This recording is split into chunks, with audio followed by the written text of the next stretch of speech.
The next thing that you'll note is that students are then grouped by application.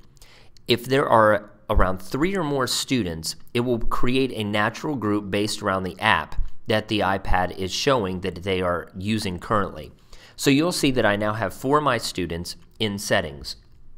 If one of my students would deviate from that, notice that I now had a student go to their home screen. They have opened a Safari, and so groups are automatically created based on which app the student opens. So these are not something that you would control. It just happens automatically within the system. Notice that there's a white arrow pointing to whichever group I am looking at or interacting with, and this is important because there are 3 layers in which you can interact with students.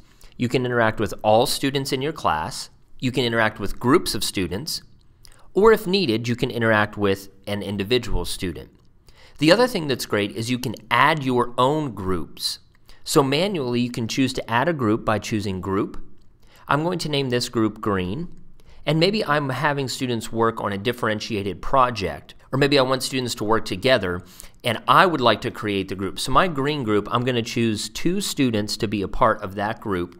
I will choose Done, and what's nice is this group will stay the exact same until I change it.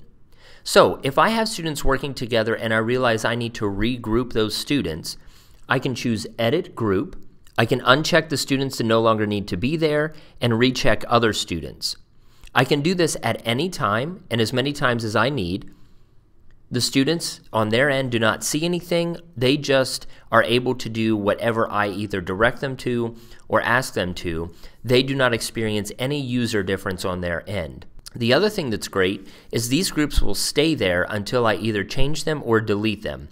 So let's say that I want to delete my green group. I would just hold down on the group and then choose Remove.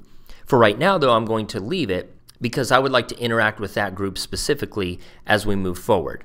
So students will be grouped automatically by application. You'll see the settings group, manually by groups that I create and name as I need. And I can also interact with students, all students, groups of students, or individual students.